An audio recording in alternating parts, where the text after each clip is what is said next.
It's all yours, Rachel. Go ahead.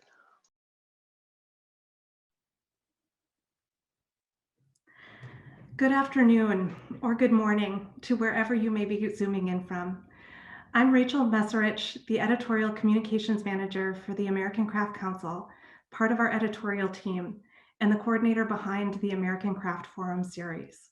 I'm so pleased to welcome you all to the second in our American Craft Forum programs in association with our quarterly publication, American Craft Magazine. I am speaking to you today from my home in Apple Valley, Minnesota, and representing the offices of the American Craft Council in Minneapolis, which are both located on the traditional, ancestral, and contemporary lands of the Dakota and Ojibwe people. This place carries a complicated and layered history. In the thousands of years the Dakota people have been in relationship and kinship with the land here, and in the several hundred years since European settlers colonized the land that the state of Minnesota now occupies. The United States land seizure was a project of destruction that denied the Dakota free and unhindered access to land that fundamentally shapes their identity and lives. We pay tribute to the Dakota and Ojibwe and invite you to consider the land on which you live and the confluence of legacies that bring you to stand where you are, particularly through critical reflection and conversation with your community. Fostering conversation and community are at the heart of ACC's mission, and American Craft serves as one of the most vital contributions in service to this mission, and hopefully to the field of craft and American culture. Changes have been coming fast and furious as we all have turned to meet this moment. This year, American Craft Magazine will see its 80th anniversary, and we use that time to reflect on when and where this publication has been at its best. Rooted in the present moment, shining a light on the diversity, resilience, beauty, and impact of American craft and its makers. In 2021, we embraced the year in 4 themes: nourish, flourish, kinship, and wonder. We started the year needing some nourishment. We continue to reach for opportunities to flourish, and we look ahead to the communities that we've built and those that have built us in order to dream big for the future before us. Before I dive into the program and my introduction, I just wanted to thank the ACC staff, particularly our editors, Karen Olson and Roseanne Pereira, our amazing marketing team, and our IT guru, Jason Samuels. And of course, a big shout out to the Minnesota State Arts Board for their generous support. A few technical and logistical reminders. Please make sure that your camera is off and your audio is muted for the presentations and following conversation. We encourage you to participate in the talk via the chat feature and drop any comments or questions there. Closed captioning is available during this program. On the bottom of your Zoom screen, you'll see a closed captioning symbol. Clicking that button will turn this feature on and off. The program will also be recorded and available for future viewing. In the summer issue, which is hitting mailboxes right now, our State of Craft feature story explores a concept near and dear to the heart of our host, who I'll introduce in just a minute. A concept and philosophy that she has coined the Craftscape. As the State of Craft writer Angela Rasdin finds out, this approach to looking at and talking about craft and objects makes an important shift to keep the conversation meaningful, holistic, and inclusive. In this program, we're excited to work with 5 incredible craftspeople to present short object stories that demonstrate how this philosophy can deepen the dialogue. And now, to welcome us into the Craftscape, I am so pleased to introduce the amazing Namita Gupta Wiggers, who I invite to turn on her camera now for a quick introduction.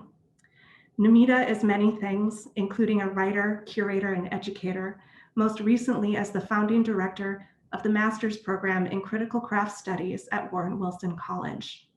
Her students have described her approach to her research and her curating practice as a way of sorting through multiple questions at once and making connections across cultures and ideas that aren't immediately obvious, leading to more questions and opening space for others to take the conversation further. Please join me in welcoming Namita. Thank you. Thank you so much, Rachel and Jason, for all the organizational work that has gone into putting this program together. And thank you to my students for writing that introduction. It was written by the graduating students who are graduating in our second class from the MA program. Thank you too to the American Craft Council, in particular to Sarah Schultz and Karen Olson and Angela Razdan for the tremendous work on articulating the possibilities of thinking through the idea of a craftscape. I am joining you today from my parents' home in the unceded traditional territories of the Coast Salish, Stillaguamish, Snohomish, Sugamish, and Duwamish peoples, whose ancestors have lived here and cared for these lands and waters since time immemorial. I acknowledge this as a first step in honoring the land we are on, the indigenous communities who are strong and thriving. Native communities are 0.8% of the population in this place known today as Seattle. And I'm beginning this way to honor people past and present in this place and to recognize my own ancestors and responsibilities on this land today. About me, just a bit more that I am an immigrant and a settler. I was born in Cincinnati, Ohio, to parents who moved to the US from India. I am a US citizen and, according to the United States government, counted in the census as an Asian American and Pacific Islander. Now, this is a very deceptively simple description of my background, but it's one that I share because it speaks volumes about the forces of history, culture, and society. Craft is located in this complexity, and the craftscape, as I see it, is the space that we all can be in, that we can all be in different ways. And my thinking about craftscape is about opening a space for more stories, for ways of thinking about craft that include art historical framing, which is the quote unquote training that I have had. And it has the space to be more. There is no singular story of craft. And as you listen to the object stories today, ask yourself which craft is being explored. Craft is long and global, and there are billions and billions of stories about craft that are not included in the mainstream craft discourse that we have right now. And there's no scarcity of craft when you start understanding that there are billions and billions of people in the world working through craft right now. It's a way of moving away from the art versus craft debate to be something more than academic training, to be something more than material categories. A craftscape can bring all of these and more into view, and to create a space to understand economies, technologies, media, ethnographies, and concepts. And here I'm drawing a lot on the work of the anthropologist Arjun Appadurai. And it's a way for us to understand that how we tell stories is as much a part of what is told, who is making and telling, and where craft materials come from. Oral histories are an important part of craft, and that's why storytelling in this particular program is another really important way of reminding ourselves that the written word and the spoken word are both equally important to understanding craft. Representation is not the end game here. What we're trying to aim for is about equity. It's about bringing multiple stories and multiple ways of thinking into this idea of a craftscape. And what you're going to hear today are object stories. And we asked each of the participants to answer 3 questions. What is the first object you recall being attached to and why? What object has left your life and you want it back? Why do you want it back? And the third question is, what do you wish people would say when they introduce you that doesn't get said? What you are going to see as we go through the program, we're going to go through all of the folks who are sharing their object stories. And in the chat, you're going to get the formal biography, which is the professional outward-facing bio that all of us use. And you're going to get that answer to the third question about what it is that people wish people would say about themselves or ask them to share. And I want you to pay attention to that contrast between what is said professionally and what comes up in those more personal responses. So as we go through, I'm also going to be sharing objects, the responses to those other questions as the introduction to the object stories that everybody is telling. And I've modified them slightly from each person's own words, but basically I'm sharing you what they have written. So with that, I think we are ready to introduce Andres Payan Estrada. Andres, I wonder if you would turn on your camera and your mic. And you will find Andres's formal biography and his answer to that third question coming up in the chat. But what I'd like to share with you is the answers to the first two questions. So for Andres, his first motocross trophy is the first object he recalls being attached to, as it holds a memory of an incredible time with his family and was something that he shared with his father and loved to do. It was a victory. Of the objects in his life, the one that he has lost and wants back is a black velvet painting of his father flying through the air on his dirt bike. Andres describes it as such a glorious object and a strange convergence of realities: art, craft, lower middle class family in Mexico, and such an incredible way to memorialize his now late father. Andres, thank you for sharing your object story here with us today. Thank you so much, Namita. Thank you to Namita and the ACC for inviting me to share my object story, which actually the story that I'm going to be sharing today is an extension of one that I told during the past ACC conference with Namita. And it is part of an ongoing object experiments that I have been working on that mostly take the shape of cairns, totems, or constellations of objects brought together to generate new meanings. Taking into consideration the breadth and history of the object, what or who has shaped it, and also traces of time, environment, society, or communities within it, while considering both subjective and objective meanings and value, all which come together to illustrate almost a moment in time, a memory, or even an individual.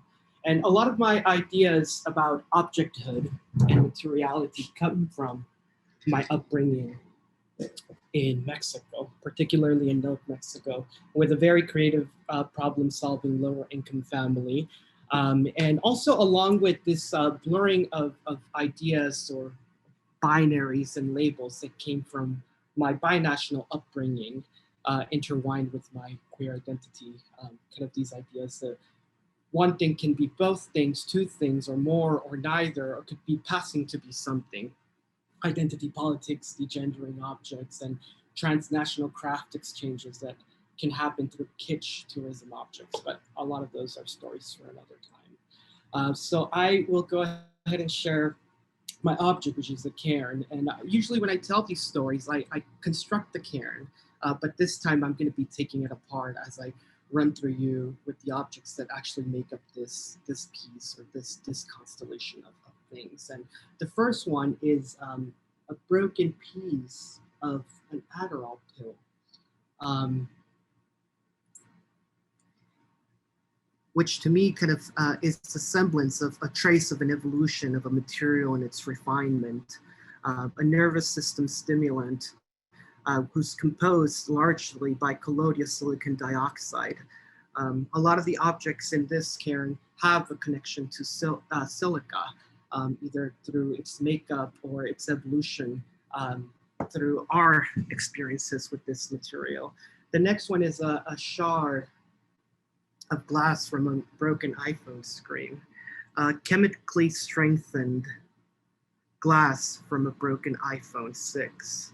I was sitting the other day with this object, and the object asked me, tells me actually, that it wanted to become a stained glass window.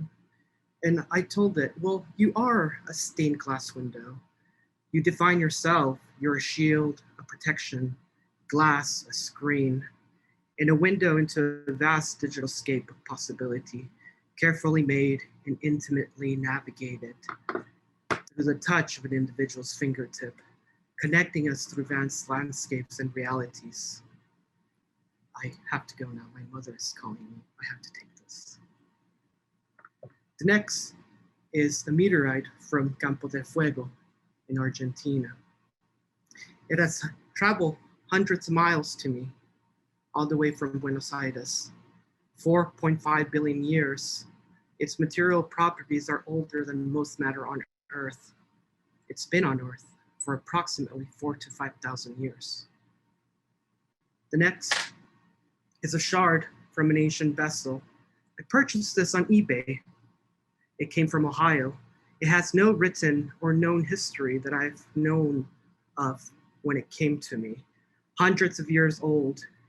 It traces the history of indigenous communities and pre-Columbian identities from Latin America. And it's just a sherd of broken pottery. The next is a slice of petrified wood from the Arizona region, ancestral Pueblo lands, and home to Navajo, Hopi, and Zuni communities. It is 225 million years old, transformed by time and mineralization, a process that has replaced your organic material with silica and stone. It used to have a label that told me where it came from, that is slowly fading away. If I remove it, it'll lose its marker that we have placed on it that tells us where it's from. And the last in this collection of objects is a digitally woven tapestry depicting a photograph of a dance floor from a gay bar from the north of Mexico, in Ciudad Juarez, Chihuahua, Mexico. This actually happened to be the first gay dance floor, you could say, or queer object or space that I set foot on. It is now a weaving, passing us another material in something that it used to be and continues to be in a different time, in a different space. I can also use it to cover myself. Thank you.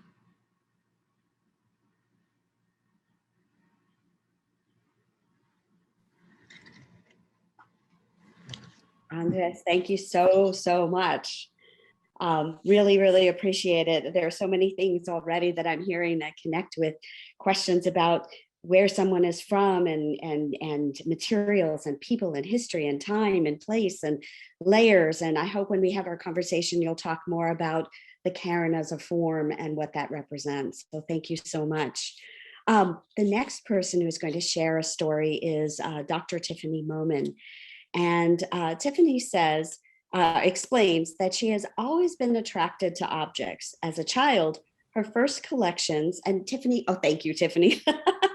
As a child, her first collections were coins and baseball cards. I didn't even like baseball, but I liked the cards, she says. If she had to choose between two sets of objects, she'd go with coins. She explains that a coin travels, but we do not know how many places it has ever been. A coin is held by many hands, but we do not know who any of those people are. And as I got more into coin collecting and specifically collecting coins that were much, much older than I was, I couldn't help but wonder about the backstories of the coins that we would never know. Tiffany's birthday is October 30th, and this is significant because when she was born, the hospital nurses dressed her in a little pumpkin blanket. When she had her oldest daughter, her mother gave her that little blanket, pumpkin blanket, and she has since lost it. I'll never get over that, she says. I want it back because it was so special. I used to wrap my baby dolls in it as a child. I still can't believe that I lost it. Thank you, Tiffany, for sharing your object story with us today. Thank you for inviting me.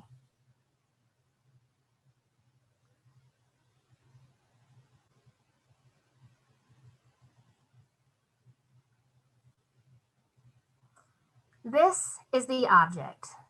Now, this is but a small snippet of a much larger circa 1774 painting by Thomas Leach titled A View of Charlestown. But this object is the most important object on that painting, in my opinion. This is the circa 1750 Charles Pinckney Mansion in Charleston, South Carolina. To everyone here today, it probably just looks like a house on an old cracked canvas. It's a 3-story with basement Charleston double house with exterior brick walls, marble pilasters, and belt courses, a temple front, Venetian windows, elegantly carved mantelpieces, and it was enclosed behind a high brick and iron fence. It was the site of numerous parties and galas. It was home to Eliza Lucas Pinckney, famed for her botany experiments and most known for growing indigo in South Carolina. And it was home to men who fought in the Revolutionary War and became legislators and governors. For a time, it was even the South Carolina Royal Governor's Mansion. It was decorated with the finest objects that the forced labor of enslaved people could buy. And today, it is still regarded as one of the finest, most impressive colonial mansions of Charleston. Architectural historians still study it and its creation, but they often leave out one very important piece of the story. Next slide, please. When you pull back the layers of this story and move beyond architectural descriptions of the property and beyond the hero worship associated with the American Revolution and Republican womanhood, you can begin to see why this is my object. John Quash Williams was the enslaved and later free master builder behind the construction of this mansion. In 1746, he signed a contract given to him by Charles Pinckney to oversee all of the carpentry and joinery work for the mansion, as well as to lead a work crew of enslaved men and one white man. And that's his signature pictured there at the bottom of the screen. While enslaved, he dodged death at the hands of the South Carolina slave courts, which had accused him of attempting to incite an insurrection and flee to Spanish Florida.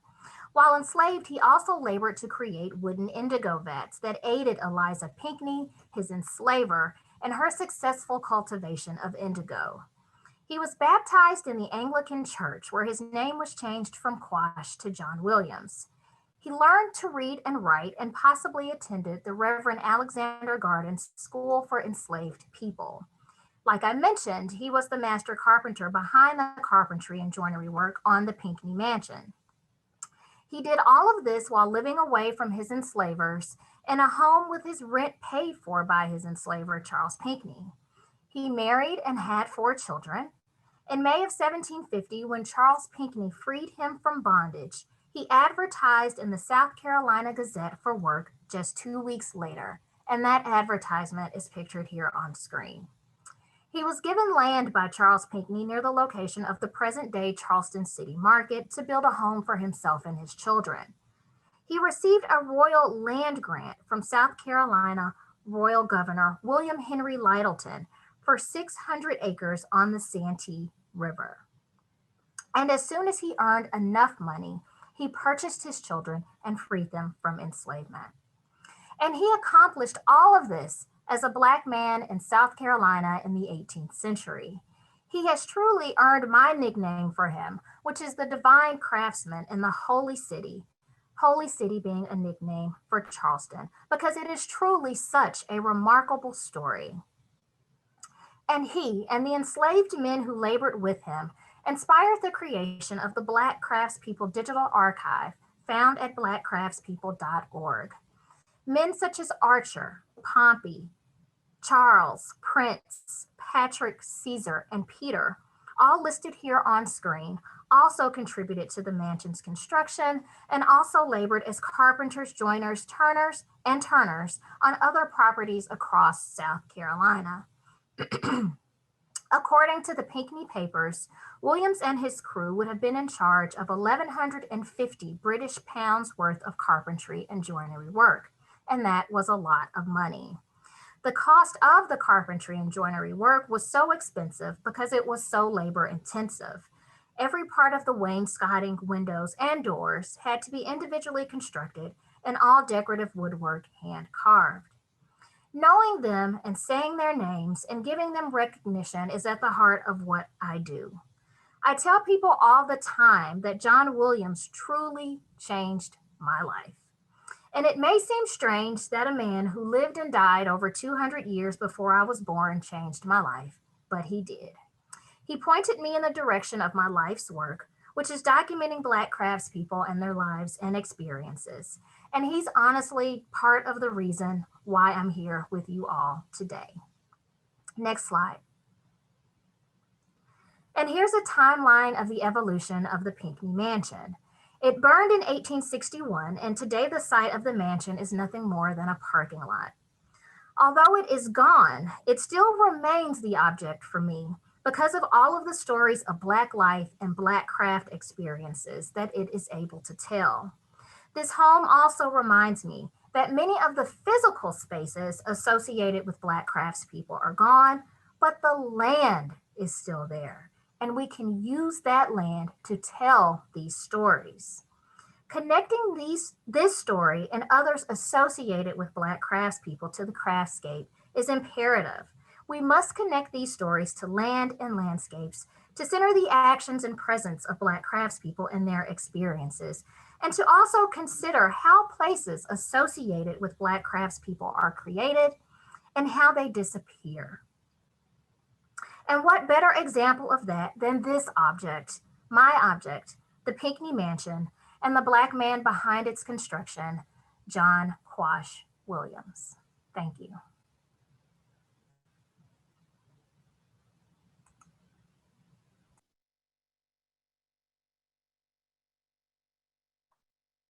Tiffany, thank you so much.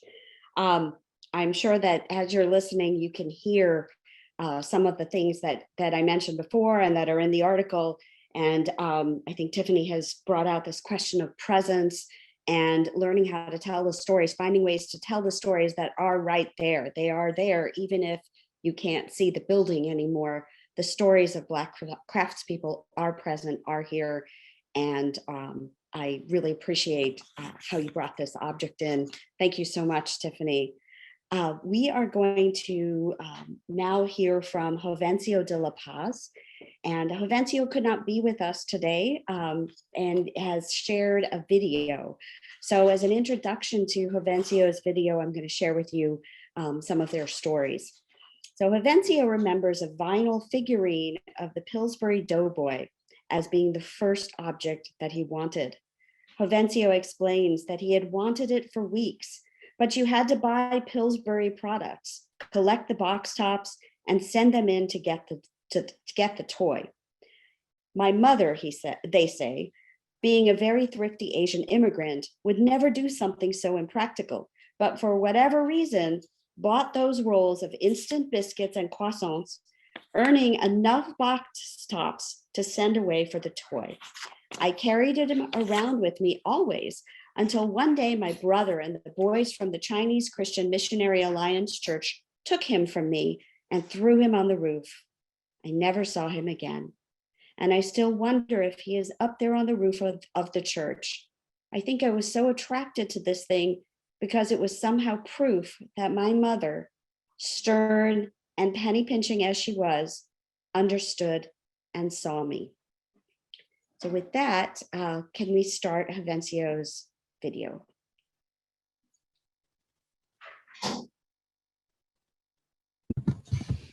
Hi, everyone. It's a joy to be here today. I'm sorry I can't join you in person, but I'm speaking to you from a recording made on June 10th, 2021.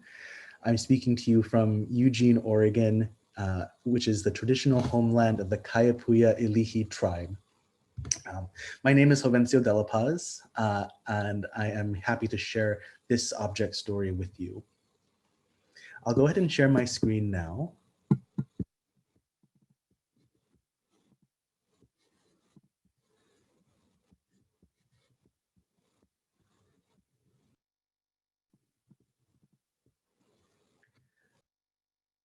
This text was written this year. It's an essay which I'm happy to share with you.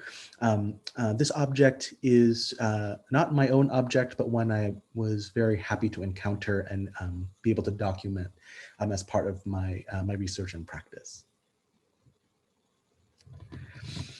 Between Tank Creek and the hills of Clatskanie, Oregon, just south of the Columbia River, a Zen Buddhist monastery nestles among brambles of blackberry and tall grass.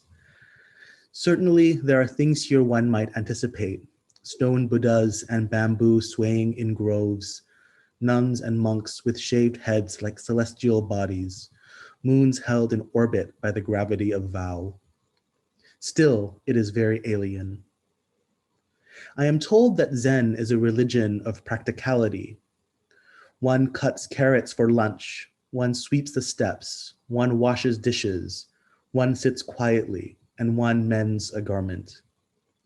Do these things simply and directly, the yoga of caretaking, and see that cutting a carrot is inexorably linked to the mystery of cosmic events: earth, soil, rain, sun, the hands of the farmer, the politics of the land. This is not metaphor or symbolism. It is embodiment, and it is you. I am told that since ancient times, when one decided to leave home and family for monastic life, they would shave their head, receive simple bowls for their food, and sew a modest patched robe. It is striking to see these objects for eating and dressing handled with such reverence. My own cupboards and dressers are crammed with things left largely unconsidered, disregarded mugs, clothing unworn for years. I look into my own cupped hands and see that empty space, first shape of the bowl, first shape of longing. The obsession and the disease are not only the results of consumerism and late capitalism, not merely condition of modernity, though those developments contribute, to be sure.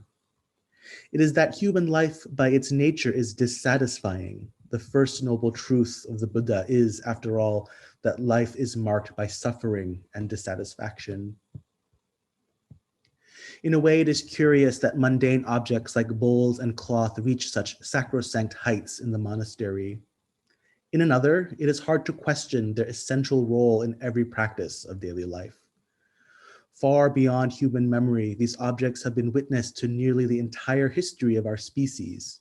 How could they not dwell in the dimension of sacred things? For the monks and nuns, the robe is not a symbol. It does not point to an ideology that is expressed or located elsewhere, nor does it act simply as a sign of their vow. The robe itself is for them liberation. As I wander the monastery grounds, I come to a place where people are quietly hand sewing tiny squares of blue and black fabric. They are making rakusu, vest-like garments worn around the neck, the smallest type of the Buddhist robe popular in Japanese lineages of Zen. The rakusu signifies that its wearer has received the Buddhist precepts, dedicating this life to compassion, wisdom, and ethical action. The sewing is done in advance of a ceremony called jukai, a central gateway ritual through which these initiates will pass, making their vows public. It is not only monks and nuns who engage this practice, but also lay people from all walks of life. The rakusu patches are measured, cut, and arranged according to an ancient calculus, inscrutable to the uninitiated. The colors are a taxonomy of relation: blue and black for students and novices, brownish gold for teachers, brilliant brocades of prismatic silk for abbots, and yet the most prized fabric for this process, according to the 13th century Zen master Dogen, is waste material, thrown away, then found serendipitously and repurposed. The Buddha suggested that his followers wear robes of patched cloth, resembling the stepped terraces of rice paddies. Those patches were often made from discarded and soiled cotton used to wrap the dead. The new initiates tell stories of their own fabrics given by loved ones, blessed by the Dalai Lama, found at a bus stop, purchased at a store, saved from a wedding. Textile production could be described as the vernacular of bringing disparate things together, and this process of robe sewing is no different. Yet this particular process of sewing also emphasizes an inverse truth: the original interconnectedness of phenomena, each storied piece of cloth caught in a vast web of interrelation, personal, political, and social. Originating in northern India, this method of sewing was transmitted largely by oral tradition across all corners of Asia and upon the turbulent Pacific to the North America, to Oregon and beyond. Each land touched by this process added its own ethnographic textile traditions. Dyes and fibers changed with regional availability, size, and thickness adjusted to climate. Practical for sure. The process of sewing is itself challenging enough, painstaking even. It requires a monumental attention to detail, flabbergasting to one who may never have sewn by hand before and perhaps never will again. Each stitch rises and falls in the tideless sea of cloth, following breath. These sewers are not skilled, but amateurs in a real sense, committed because of love. So their luminous silk stitches are sometimes cattywampus, meandering, step by step, so it is in life. And though not perfect, each robe is alive with idiosyncrasy. Some sewers mouth these words as they work. Namu kie butso, I take refuge in the Buddha. A Buddhist scripture is known as a sutra, and that word in Sanskrit is the same for the word thread. Before I leave the monastery, I walk with a young nun through a hillside forest populated with statues of Jizo, a spiritual warrior who protects children and those in transition. The nun wears a rakusu around her neck. It's old, despite her age, threadbare and marred and faded in places from repeated touching and prostrations on the ground. She walks with the palm of her hand face down, touching the tips of ferns as she passes. She adjusts her rakusu often, and at first it seems like a tic, like fidgeting. But watching more closely, I realize that her gestures are acts of continual reorientation, of aligning one's body to one's deep intention. It is the dance of paying close attention. Is it difficult to give such sincere focus to every little thing you encounter? I ask. She laughs musically. Well, yes, of course it is. But that is the weight of freedom. Thank you so much.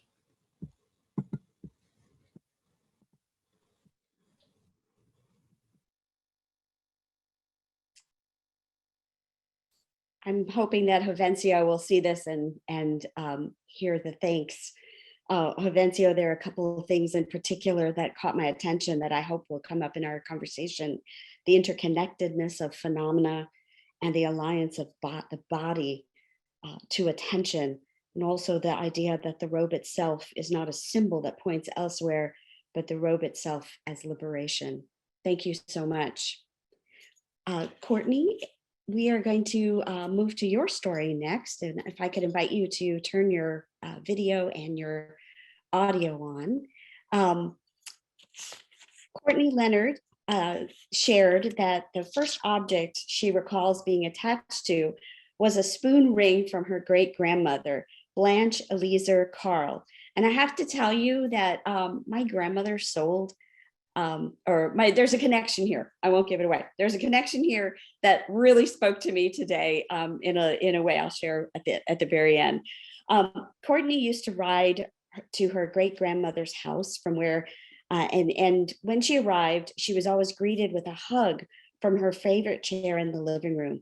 And next to it was a bowl of odd things that were acquired from her life and pennies, a penny for her thought, is what Courtney was imagining. And Courtney describes how she told her on one particular afternoon to pick something up from the bowl. And I chose the silver spoon ring. Its arms wrapped around my finger, much like her hugs did, with warmth and security. I wore it often as it reminded me of her comfort and gesture of gifting time, knowledge, joy, safety. I was lucky enough to have lived with the presence of my great-grandmother through 18 years of my life until her physical passing. She passed away before I headed off to college, and I was determined to wear the ring for every day of her life, over 80 years. That time expanded beyond those days, and I found myself unable to take it off, still missing her, still mourning. During the spring semester of my first year at college, Courtney says she woke from a dream where her great-grandmother had visited her. And before her passing, there was a bit of extended family turmoil, and because of this, she wasn't able to visit her as she would have. I regretted that, says Courtney, and in my dream, she told me it was okay, that she was okay and not to worry. When I woke up, Courtney says, the spoon ring was on the floor of my dorm, and in all my stubbornness and unwillingness to listen or let go, I still put it back on and wore it until eventually the heat of my body and the bending of the metal into those tight hugs I longed for gave way, and the ring broke in half years later. When I picked up the pieces, I saw its maker's mark, a stamp that read Avon. I laughed a bit, as I always thought it was an antique from one of her yard sailing days out on the east end of Long Island, but realized its provenance before that afternoon with her, and our relationship was the only record I ever needed. I still recall her smile and her laugh, and have since kept the remnants of that spoon ring in a treasure box. My grandmother sold Avon, and we had a house full of all of that jewelry and the cologne bottles and all kinds of things. And Courtney, your object story brought back a very personal memory about my grandmother trying to find a way to find agency through selling these objects. So thank you for that. Courtney is going to share her object story through a video. And so if we're ready, are you ready for us to go ahead to your video, Courtney? Yes, thank you very much. Well, thank you. Akame, my name is Courtney Michelle Leonard, and I'm from the Shinnecock Nation of Long Island, New York. And this is my object story. The object I'd like to share with you today is actually on my neck. It's a sperm whale tooth that was gifted to me in 2014 by an artist and uku artist, clay artist, Manos Nathan from Aotearoa. And it was gifted to me the first night that I arrived in Aotearoa as a part of an Indigenous artist exchange in relationship to Manos being from a community who are caretakers of the sperm whales, and his knowledge and understanding of knowing my relationship and my nation's relationship to the whale, in particular the sperm whale, off of our shores in Long Island, New York. And a part of that relationship is a conversation in terms of material accessibility and cultural viability.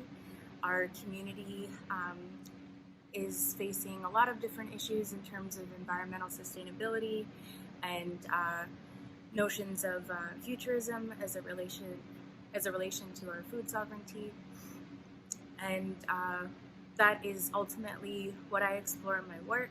But to get back to the object itself, our community no longer hunts whales. However, we did. One whale would feed us through winter, through harsh times, and through the imposition of the US government in relationship to our community.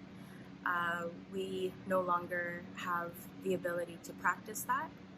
In thinking about the Craftscape, I was reminded of a quote that I read while studying anthropology from an anthropologist at the turn of the century named Carl Sauer, who coined the term the cultural landscape, and the cultural landscape being that where the landscape itself is shaped by the culture and the culture is shaped by the landscape.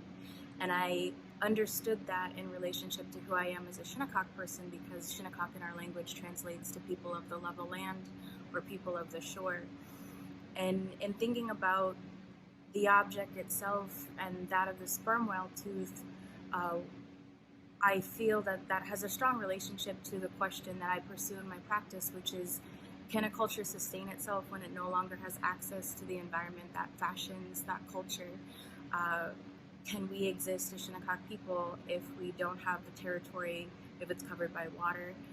These were conversations that I had with Manos, and so this gift that he gave me, the ability to wear a sperm whale tooth on my body in honor and recognition of our relations and protection to that of the whale,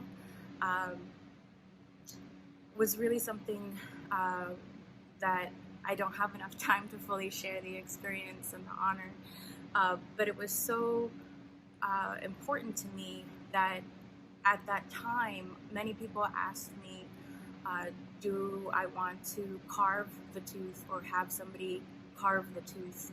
And when you think about the act of carving or the process of working with a material, I would probably say that would be in that definition of craft, that you're crafting something, that there is some sort of engagement or manipulation to the surface, some sort of interaction between the human body and the object and or the material. But in a cultural relationship, sometimes the material that you are honored to have does not necessarily have a story that you yet know what should be carved upon it. And so, although this was gifted to me in 2014 by Manos, and it was bound by Fu, who was there at the time, I didn't know what its story was, and I still don't know what its story is. And so I have never taken it off. I've always held it close to my heart and my body. And the act of an object story was one that I wanted to share, in the fact that maybe some objects hold more of a story in a relation than we understand fully, and that not everything needs to be presented and completed in its entirety in one moment, but that the object itself, the idea of a craftscape, can be something that holds energy and relation and history, but not without connection to responsibility and place and people and notions of gifting and understanding. So I share this with you, and a little bit of insight to also who I am as an artist and the objects that I create, often in a shift of scale.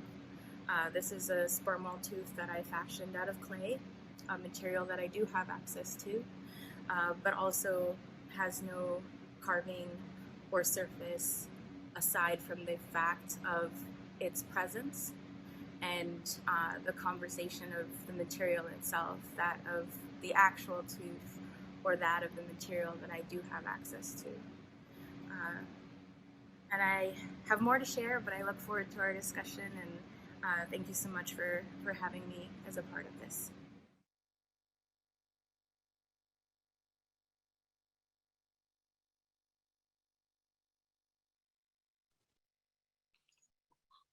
Thank you so much, Courtney. I see some really wonderful ways that we can have some conversation about this question of presence and when a story shows itself, not just in terms of materials, but in terms of history and those cultural connections. I can see some relationships there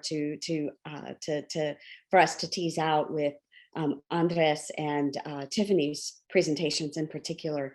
Thank you so very much. And the idea of the craftscape being a place to hold energy is something that I hope we can come back to as well. Thank you so much. So we are going to hear our last object story from Amy Meisner. And Amy, if you would turn your camera on, that would be great. And I just want to share with you that Amy is graduating from the MA in Critical Craft Studies this August.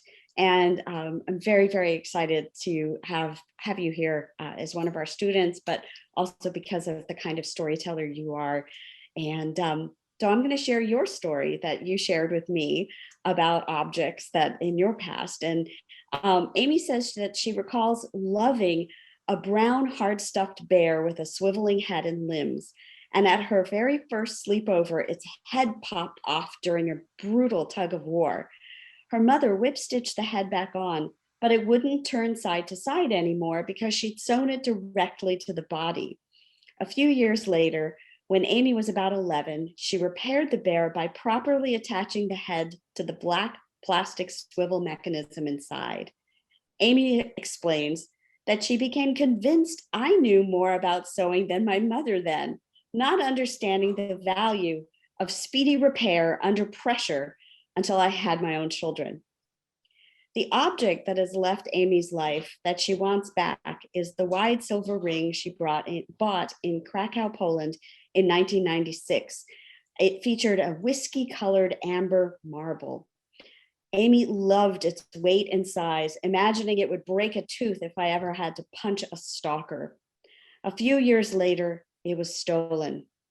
Amy says, I want it back because someone else wanted it more, wanted it enough to steal it, and this makes me want it even more. So, Amy, I'm going to turn it over to you for your object story. Thanks, Namita. Wait for Jason to get my slide up. Great. So thank you, Namita, for the introduction. They were really fun to write and think about those questions. I'm honored to share this narrative from my home on Dena'ina homeland in a place that's now called Anchorage. This object, especially since circling this for many years now, has shaped my own practice. The family grief begins 30 years ago when my mother's two cousins in Sweden were killed in a car accident. The young men not much older than I was at the time. We received scraps of this news in America, translating and piecing together details of a story that even now has many holes. What did feel intact was the sadness that traveled thousands of miles. The craft act that processed this state of brokenness began later, when my great aunt cut her two sons' clothing into strips and wove the cloth into rugs. Before she died, I inherited one made from work shirts and soft denim, the fray of her scissors imperceptible against the fray of life's wear. I can't ask now about her decision to weave these objects, the physicality of the act, her intuition, the embodiment of grief through a hand-making practice she already knew well. But I've envisioned her shuttling memories and remnants of two lives across the warp, repeating this for years, as evidenced by the number of rugs she either prepared material for or completed. But even if she were still alive, it would be difficult to ask about this.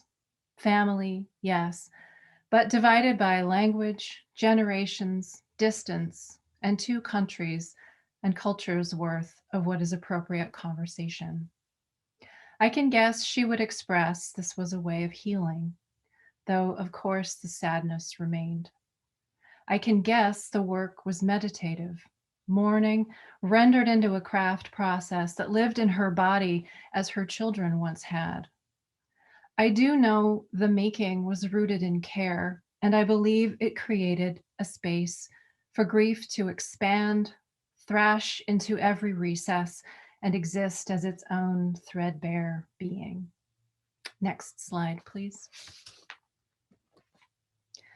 As an artist who works with old cloth, I'm drawn to narrative embedded in domestic craft, objects made by women for the home. Whether practical, beautiful, both, or neither, these textiles have always been more than decoration. They are reminders of emotional labor, material limitation, and the inevitability of repair due to use and time.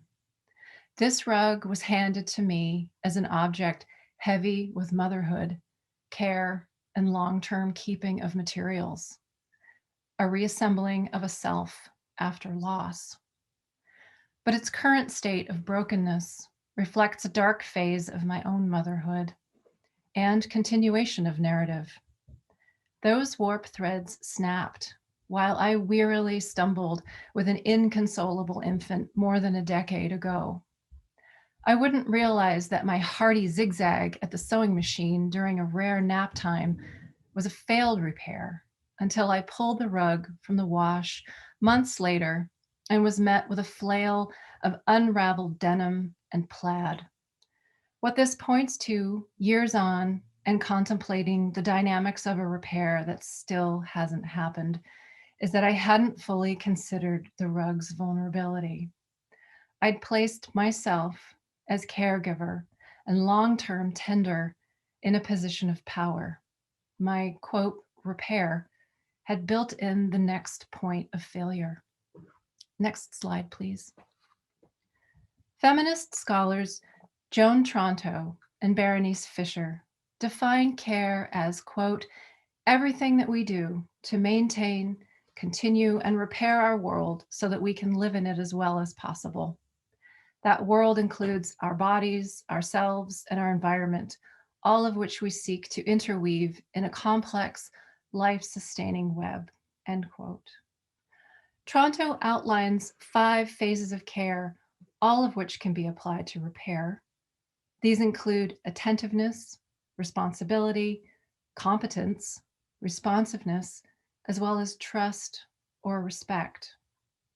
Contemplating this broken rug for years now, my approach to repair proposes another phase of care, accompaniment, the caring for a vulnerable object through to its transition, whether this is its repair, reuse, reconfiguration, or decay. The craftscape is filled with these vulnerable objects and materials. Approaching their repair from a position of accompaniment incorporates an ethic of care which assumes reciprocity between the mender and mended. To accompany is to travel parallel, sometimes guiding, sometimes following, but still caring for and repairing one another, literally or emotionally. Brokenness implies vulnerability. We can either see this as a weakness that results in discarding or understand it as a need for care. Considering the latter, a course of care for the vulnerable reorients the position of looking down at a broken thing to one that sits beside it. Instead of deliberating over next burdensome or inconvenient steps, we can shift our approach to a position of care and accompaniment to the object in need. This stance tends to evolving relationships. We are all vulnerable, and everyone is both recipient and provider of care at some point, no matter how able-bodied. This reciprocity evolves with ability and time. Applying an ethics of care to relations with humans and world shapes our considerations and responses while exposing power structures operating under the guise of care.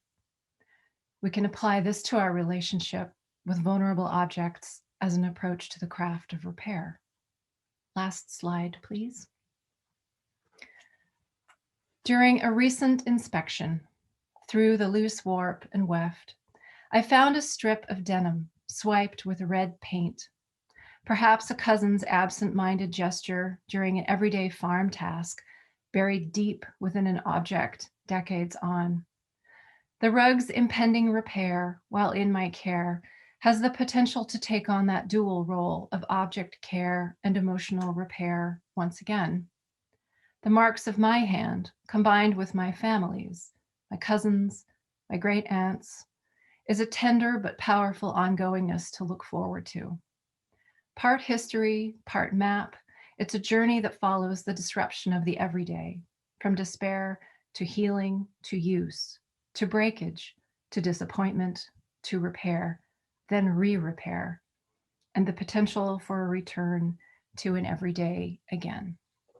Thank you.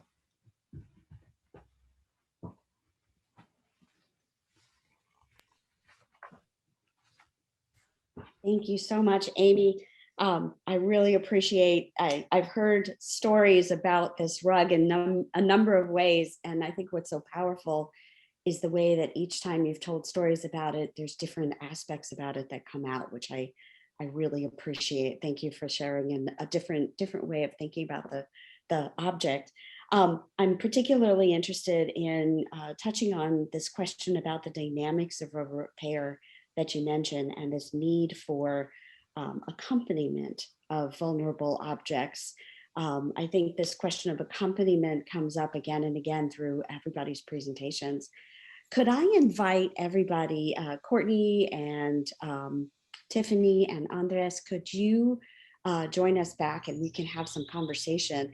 We've got a good amount of time for discussion, so I'm hoping that there are some questions that came up for all of you as we were speaking, or connections that you were hearing that you might want to talk about.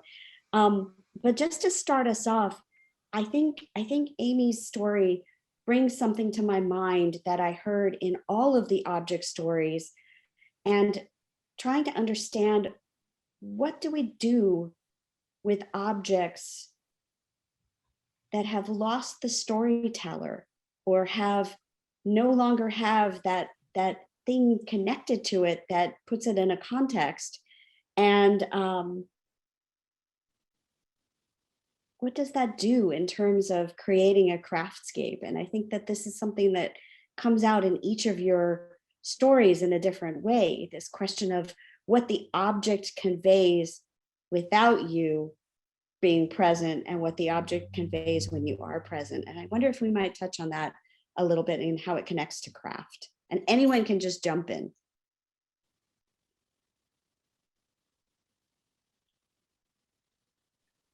Well, Namita, I think for me, a lot of times when I'm thinking about objects, and it was something that I touched a little bit upon at the brief intro, is kind of thinking of those kind of like these subjective and objective qualities within an object, and what stories are told by its sheer materiality and presence, and what stories are told by the presence of another individual. So I think there's always, to me, an object is always telling a story. It's always just telling different stories to different people, and some of and all stories. And it's another one of these things. Like all stories are valuable to what the object is telling someone. So I think a lot about that, and I think a lot about who's listening to these stories, or who's looking for these stories. And you'll find different stories in different objects depending on who you are, where you are, where you've been, what the object is. And to me, I've always found that interesting. And a lot of times when I was telling this story of this object, I kind of sprinkle all these kind of different relations to deep time, to ancestral lands, to geology, and kind of try to expand on that, which to me relates a lot to some of the ideas in the craftscape and the craft spaces, and kind of all these relations to like financial scapes or digital scapes, or kind of environmental scapes, and all these things.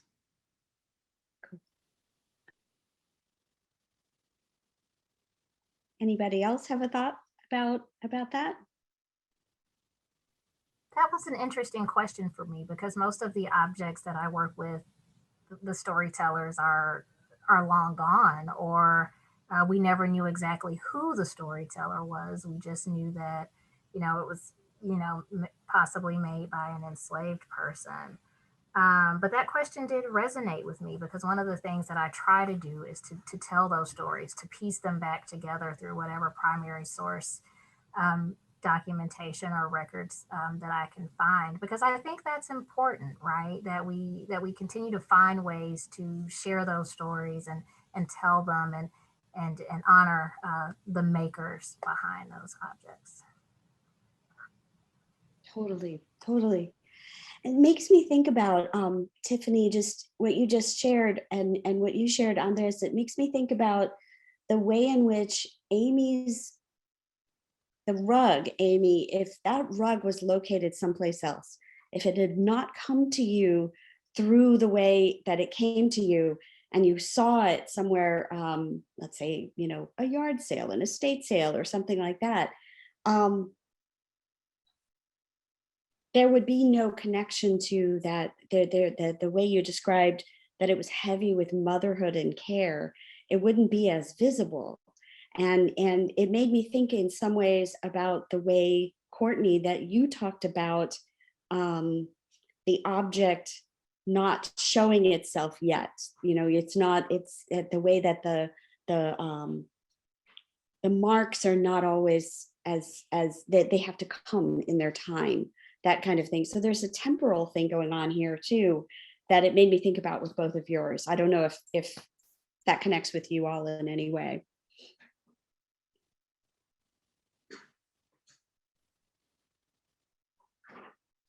I want to say some things, but I don't want to come across as an odd person too much.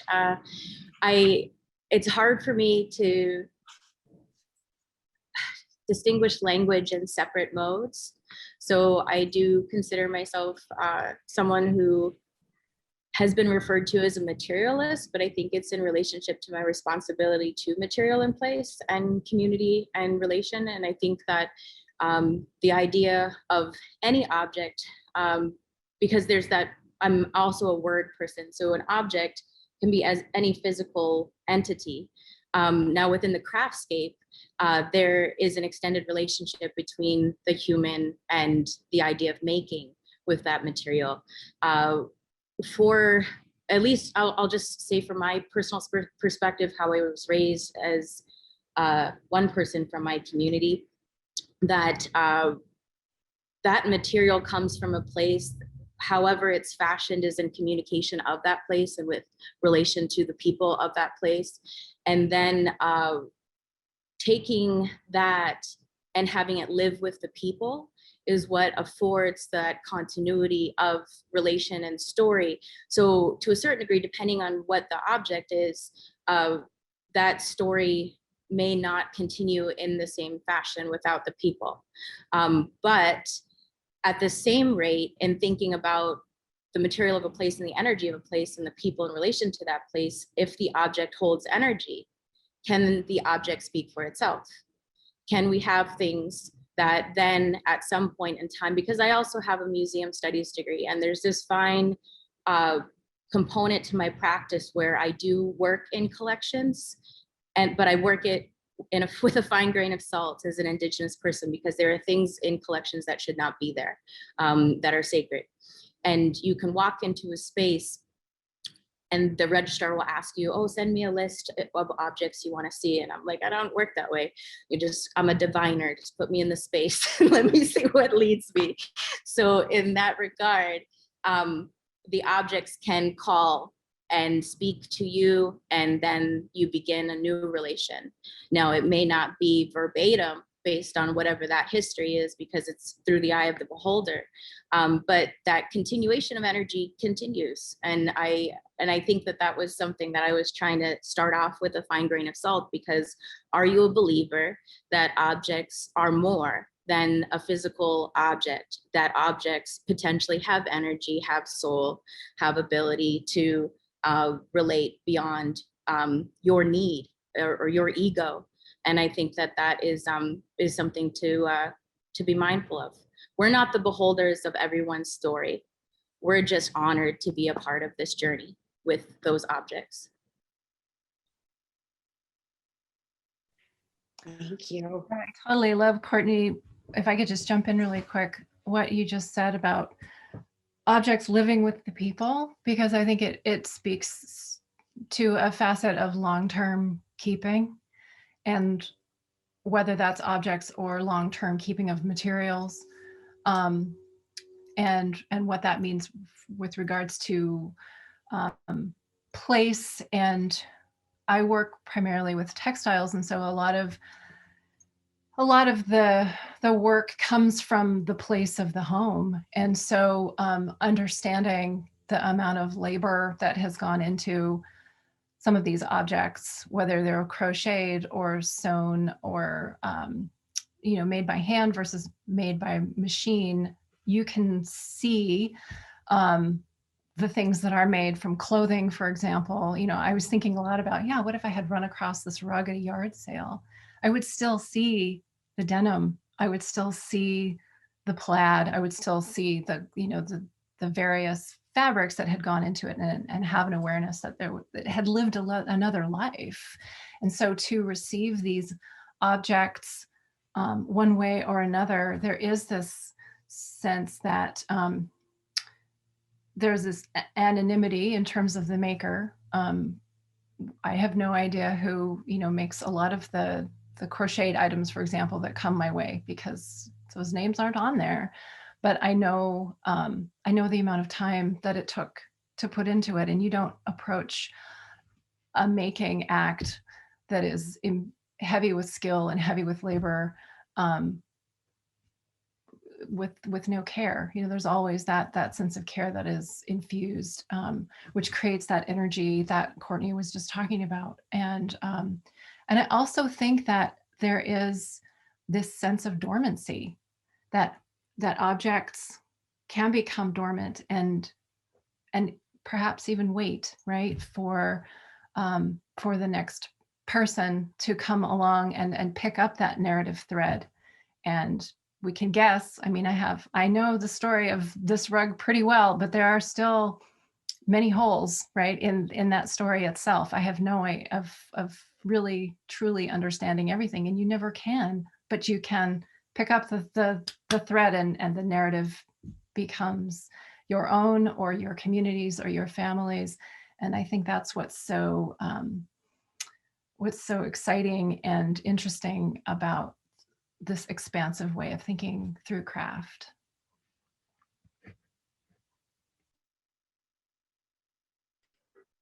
Tiffany, did you have something? I saw you writing. I didn't know if you maybe wanted to jump in. Oh, it's so much was said that was just sort of making me think about things that I didn't want to forget. I was really drawn to that point about objects holding energy, and then thinking about Namita, you mentioned the craftscape holding energy, and for me, thinking about ways in which the landscape holds energy, and also thinking about the ways of what Courtney mentioned when objects pull you in. And I was just sort of sitting here thinking about how every time I visit Charleston, I always find myself at that parking lot that I showed you all, where that house used to be.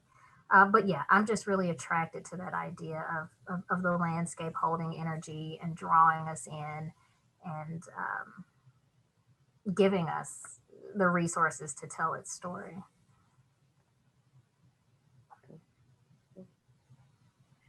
So some of you touched on this a little bit, but I'm interested in if there's anything else that you wanted to share about why you chose this particular object, or the cairn of objects, the stack of objects.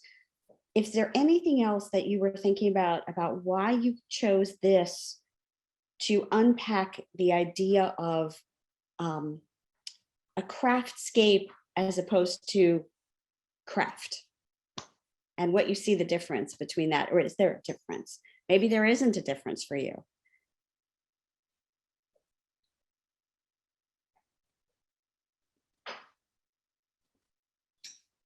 Maybe we can start with the cairn. Like, why a cairn? Okay. Why a cairn? I think well, a lot of times the reasons why I like a cairns, and I think I've talked to you about this, Namita, to cairn a totem, or kind of like an object or a placeholder. I like the idea of a cairn because it is something that's created by someone as a way of telling another individual where they are. And in place of, at least within kind of like popular culture, I hike a lot, and I which is why I like the natural escapes and stuff like that. And in hiking, a lot of times the cairn is this placeholder of like where you are in a path that has been created by another person. Of course, there's also kind of sometimes the destruction of a landscape because of cairns. Could people kind of like doing them decoratively, and to me that's also an interesting thing in terms of like thinking of like a location or a path, and then that fragments into something else. So that for me, that was one of the reasons why I picked that object, because for me it's kind of almost like a cairn, which I associate a lot also to like a constellation, where we kind of project meaning onto objects in the sky, and it is to me kind of like this reflection of a network of connections.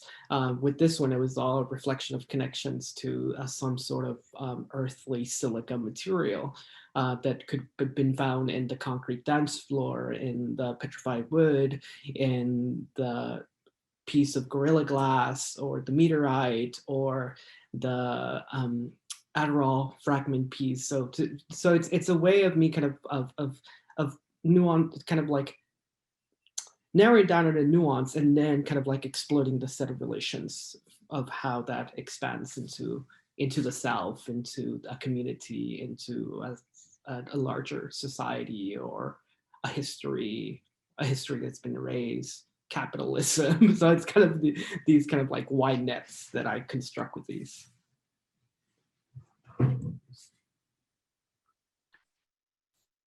Well, I guess I'm wondering too, thinking about this, because we framed this program as objects, or the council asked to frame it as objects from the craftscape. So starting with this idea of craftscape and this as a space. I'm curious if anyone has any more thoughts about that. The idea of speaking about this, about craft in this way. What does it do for you in terms of telling stories? Does it open a space to tell a story differently than we tell stories in the craft arena. And I'm thinking about craft arena in terms of museums and history books and theory books. And if it does it leave enough room for your specificity to make it multiple stories or not?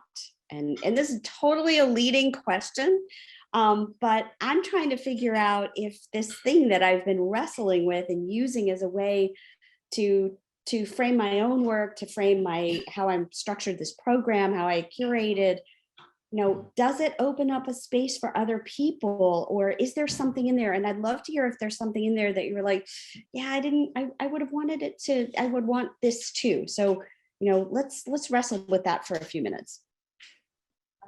So I'll just say that I appreciated the invitation to be a part of this and to dig deeper, read through the Craftscape and understand the approach to coining this language and the history of the work that's been put into it. The reason why is because I knew that I wanted to enter into the field of ceramics and work with clay right from high school. And I'm 41 as of yesterday. And I look back at my time within craft, and I have not found it in its entirety to be completely welcoming of who I am and where I come from, and open to listening. I found it to be very much aesthetic centraled and historical centraled based on other histories. And there was no space to be inclusive of a history that is often not written about within the history books and the texts. And so by having a craftscape and a language that looks at the holistic component of relation in terms of, let's see, just, I kind of felt like this was indigenous. Like the idea of being a craftscape was basically what I know, and now there's a word. And so I appreciated it because I felt like, okay, great, I can come into a space and I don't have to do a lot of labor prior to having to justify why I'm in this conversation. And I think that that was something that I have had as my lived experience to a certain degree within the history of craft and the idea of inclusivity and whose story is told and by whom. So that's, I would say that I like this and I hope for more of it. But I'm always the type of person to never be in a fixed position. So my best advice is not to have too much of a fixed definition of what a craftscape is, and to have it be continually growing. And that act is through listening and communication. So thank you.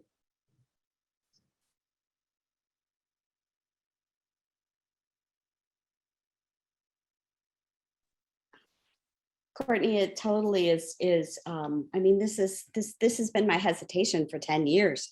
I've been using this term in different pieces of writing, but to sit down and codify it and to formulate exactly what it is, I find myself resisting it all the time. And that's in part why I was really excited to have all of you share your stories. I know all of you. I know all of you in the way that you think and the kinds of stories that you might have told. So with that, it becomes that constellation, as you were describing on this. It's very much a part of that. But I really find myself very resistant to, writing my own academic article about what I think a craftscape is, because as soon as it becomes that thing, then it loses that fluidity and that flexibility. But in that, I in all these years, it's reading and looking at and talking with indigenous communities and immigrant communities and African American communities, and thinking about intersectionality and critical race theory and post-colonialism. I mean, all of that is part of trying to open this up, queer theory. It's all part of trying to find another way to open this where we can have that multiplicity is my aim. And I completely I completely find myself resisting wanting to like codify it in a very specific, like, this is what it is, you know? So I just wanted to share that that is a place of vulnerability for me, that as an academic, I'm supposed to do that, but everything about it makes me want to resist it and use the possibility of fungible moments like this to tell different stories, to kind of give people another place to sort of shape in a different sort of way.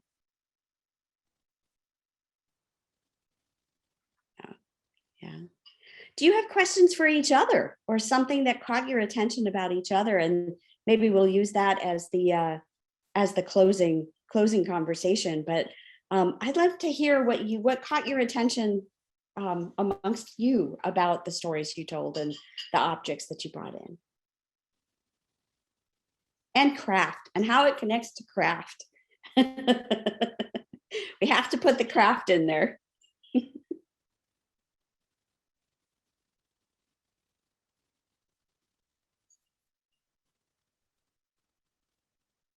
I appreciated everyone's sharing. Tiffany, I wanted to just acknowledge the relationship that you had emphasized about the history of the land and the energy of that place, and the visitation of going back to a space. And it's almost like looking at a time warp of someone's digital profile. There's this scape that happens when you step into a place, and not many people will come into a place as if it had a history, to dive deeper. And I think that when I talk about the idea of responsibility, I do think that that's what I hope for, that people come in. I mean, everyone, and I should also acknowledge I'm in Dakota Territory here in Minnesota. We all opened up to a certain degree with an acknowledgement of land. And I think that practice is something that maybe is one of those things that would be a constant or consistent within a craftscape, is not so much just the acknowledgement of the indigenous people to that place, but just the place itself, like seeing the place, seeing the land as an entity, as something that can be named in many names. And that was something that I appreciated, because I felt kinship with that act, and also kind of diving deeper and showing the narratives or the stories, the untold stories that need to be told. So thank you for your work. I really appreciate that. Thank you for your comment. It made me thinking about what you just said. I'm also in thinking about land and landscape. Something that I noticed from Andres was in the chat, when he mentioned one thing he wanted people to know about him was where he was originally from, because I actually said the same thing. But it just, I don't know, it stuck with me. And I'm just thinking about craft and the connections to place and landscape, and how, and what all of that really means, and how it informs the work that we do, and how it touches all of us, is something that I'm going to be, that's sitting with me right now, that I'm definitely going to be taking away from this, from this today.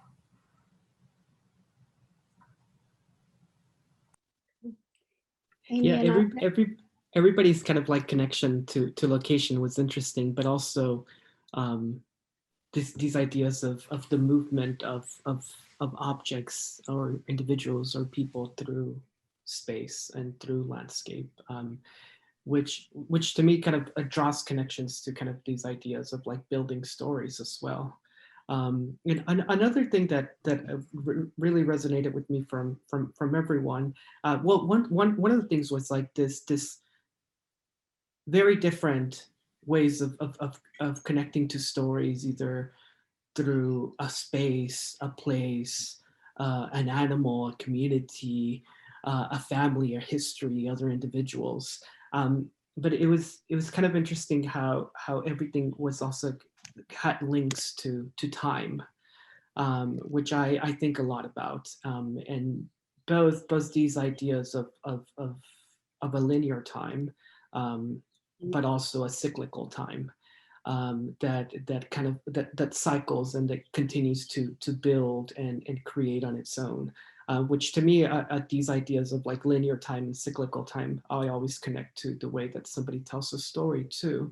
Are you telling a story that has a beginning of an end, or are you telling a story that's continuously kind of like building and cycling on its own? And a lot of these things I think a lot in relation to both of like these ideas of like imperial time versus or not versus, but in connection to our building with like indigenous cyclical times and these ideas that being an object, an individual, a community is always living within the people that came before you, the places that you've lived, where you are, all your history, your family. And to me, I always kind of like to think of objects like that. As this like building on. Yeah. And one more thing with like the craft space, it also kind of, I've been thinking a lot about these term of the contemporary past. And it's been something that I've been thinking a lot about for the past couple of years from another exhibition that I had curated. And these ideas of to me, once again, kind of like this like convergences of like anthropologic, ethnographic, archaeologic, practices, which in themselves kind of like do feed into these kind of more violent museum practices, but also how can we think of these objects or these craft objects through these kind of, which you mentioned a lot with your craft space, that these like wider convergences and connections to other fields and other ways of thinking of what something is. One of the things that you made me think of, Andres, is something that Pam Houston writes about, which is a series of livings, rather than thinking of an object or even a material as having a lifetime, having a series of livings. And so to think about how that intersects with narrative and storytelling and dormancy and fallow times for artists, but also for materials, and thinking about the object that was not interesting, or the material that was not interesting to you 3 years ago, all of a sudden becomes interesting to you as a maker or as a writer. I think is really fascinating because it's almost like a giant scoop that, as it moves through, it collects all of these different energies that fuse to it and become part of that next living, let's say. And I think that's super interesting. I love the fact that the craftscape can allow for grief to be a material and can allow for repair to be a craft. It's so much more open, and I appreciate that. Well, I just want to thank all of you for your generosity in sharing your stories and thinking through craft in these ways with everybody. And Rachel, thank you so much for all of your help. I knew all of you were amazing storytellers, and I have so much that I am going away even thinking about even further now. So thank you all so very much for sharing. And I'm going to turn it back over to Rachel. Thank you all. Yeah, I just want to echo exactly that, Namita. Thank you all so much for sharing your object stories, your experiences, and everything that kind of goes into that. This has been such a generative conversation. I think for everybody, I've just been seeing a lot of action going on in the chat. I think this has really resonated with quite a few people. So thank you all so much for being here. Thank you to our attendees for taking the time to join us. And we're not going to close down immediately, so feel free to kind of sort yourselves out as needed. But I will probably close us out maybe at 2:45, which is our time here, 1/4 to the hour, just to kind of let us all go on about our days and our weeks. So thank you all. Thanks again.